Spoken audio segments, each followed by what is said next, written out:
This channel does not promote any violent, harmful, or illegal activities. All content provided by this channel is meant for an educational purpose only. এই মুহূর্তে একটি গুরুত্বপূর্ণ খবরে নজর রাখতে চাইব। স্টুডেন্ট ফ্রন্টের ডিএম অফিস অভিযান ঘিরে বারাসতে ধুন্ধুমার পরিস্থিতি। শিক্ষা ক্ষেত্রে দুর্নীতি ও ছাত্র সংসদ নির্বাচনের দাবিতে আইএসএফ ছাত্র সংগঠনের বিক্ষোভ। আমি ছবিতে জানবো এই মুহূর্তে কি চলছে সেখানে।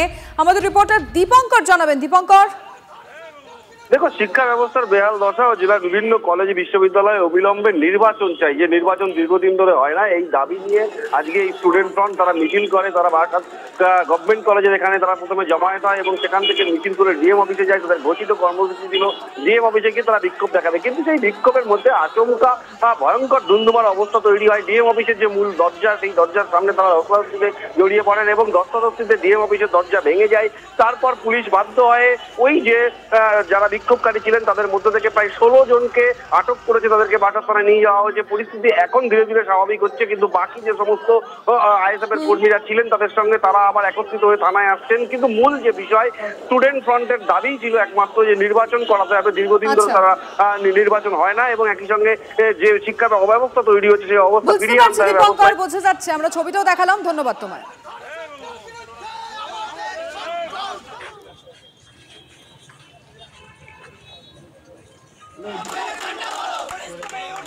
দেখছেন টিভি9 বাংলা, আপনাদের সঙ্গে রয়েছে আমি সম্প্রীতি। আর শুরুতেই যে খবরের দিকে নজর থাকছে, নিজের খাস তালুকে মিছিলে অনুমতি পেলেন না শুভেন্দু অধিকারী।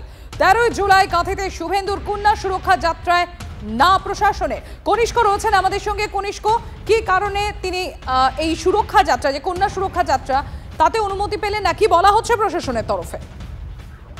দেখো সম্প্রতি বিজেপির পক্ষ থেকে নেতৃত্বরা আবেদন করেছিলেন গত 5 তারিখ যে কাঁথি শহরে বাইপাস লাগোয়া এলাকায় তার বিরোধী দলনেতার যে কন্যা সুরক্ষা যাত্রা, তিনি সেই কন্যা সুরক্ষা যাত্রা কার্যত 2 কিলোমিটার পদযাত্রা করতে চান। মূলত রাজ্য জুড়ে বিভিন্ন জায়গায় যে কন্যারা বিভিন্ন জায়গায় নিগৃহীত হচ্ছেন বা ধর্ষিত হচ্ছেন, এই ধরনের নারী সুরক্ষার নিয়ে যে বিজেপি যে মোটো নিয়েছে, সেই মোটো নিয়ে কাঁথি বিরোধী দলনেতার বাড়ি এবং সেখানেই কার্যত বিরোধী দলনেতাকে এই রাজনৈতিক কর্মসূচি করতে বাধা দিল প্রশাসন এবং কার্যত 5 তারিখ যে অনুমতি যে আবেদন করা হয়েছিল, সেই আবেদনে এখনো পর্যন্ত কোন রকম সাড়া দেওয়া হয়নি। বাধ্য হয়ে বিজেপি নেতৃত্বরা কলকাতা হাইকোর্টের দ্বারস্থ হয়েছে। এবার সব পুরো বিষয়টা কলকাতা হাইকোর্ট কি শর্ত সাপেক্ষ অনুমতি দেয় বা দেয় না, সেটা সেই বিষয়টার দিকে নজরে থাকিয়ে রেখেছে বিজেপি নেতৃত্ব। সম্প্রতি ধন্যবাদ কনিষ্ক। নতুন নিয়োগ বিধি মামলায় এসএসসির কাছে একগুচ্ছ নথি তলব হাইকোর্টে। 26,000 চাকরি বাতিলের নির্দেশকে চ্যালেঞ্জের মামলার সব নথি তলব। শ্রাবন্তী রয়েছেন আমাদের সঙ্গে। শ্রাবন্তী, কি আপডেট? দেখো, মামলাকারীরা যে কারণে ডিভিশন বেঞ্চে মামলা করেছিলেন তার মধ্যে বেশ কিছু পয়েন্ট ছিল, যার মধ্যে অন্যতম হলো অতিরিক্ত 10 নাম্বার দেওয়া, এমনকি এজ রিল্যাক্সেশন, বয়সের ক্ষেত্রে কারা পাবেন ছাড়, কারা পাবেন না।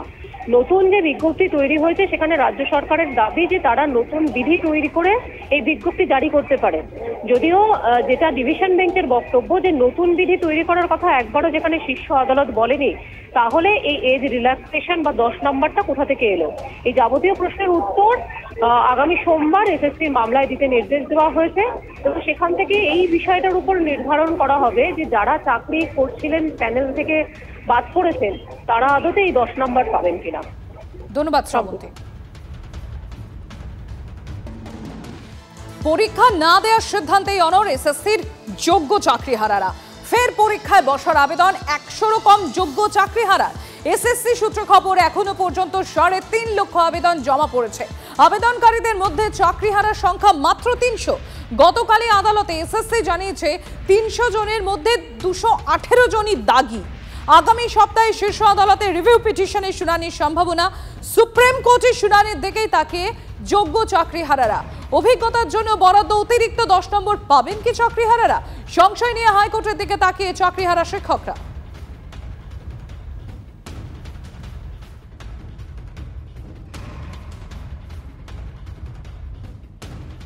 বিরতই রয়েছি। আমরা এখনও পর্যন্ত করিনি, মানে ম্যাক্সিমামই আমরা করিনি এখনও পর্যন্ত। এবং আমরা চেয়ারম্যানকে বলেছি যে ডেটটা এক্সটেন্ড করানো, আমরা বারবার কোর্টেও বলছি যে ডেটটা যেন এক্সটেন্ড করানো হয়, কারণ অনেক বিষয়ে কনফিউশন রয়েছে। 10 নম্বর গ্রেস মার্কসটাও যে খুব একটা বিশাল আমাদেরকে সুরাহা করে দেবে ব্যাপারটা সেরকম নয়, কারণ একটা 60 নম্বরের পরীক্ষা, সেখানে 60 নম্বর তুলতে হবে বা 50 কাটঅফের কাছাকাছি, তবে না 10 মার্কস আমার কাজে লাগবে। 10 নাম্বার গ্রেস মার্ক না দিলে, যে এক্সপিরিয়েন্স নাম্বার না দিলে আমরা যে ফ্রেশারদের সাথে আমাদের কম্পিটিশন করা খুব টাফ হয়ে যেত। এই পজিশনে আমরা 10 বছর আগে যেভাবে পড়াশোনা করেছি, এই সিচুয়েশনে আমরা সেভাবে পড়াশোনাটা করতে পারবো না। আমরাও আপাতত অ্যাপ্লাই করিনি, আমরা কোর্টের দিকে তাকিয়ে আছি এবং মানে চেয়ারম্যানের কাছে অ্যাপিল করা হয়েছে যেন ডেটটা অন্তত 1 সপ্তাহ এক্সটেন্ড করা হয়, যাতে আমাদের রিভিউতে কী আসছে, ওটা আউটকামটা কী আসছে, অ্যাকসেপ্ট হচ্ছে কি হচ্ছে না, সেটা যেন আমরা দেখে নিয়ে ওটা অ্যাপ্লাই করতে পারি।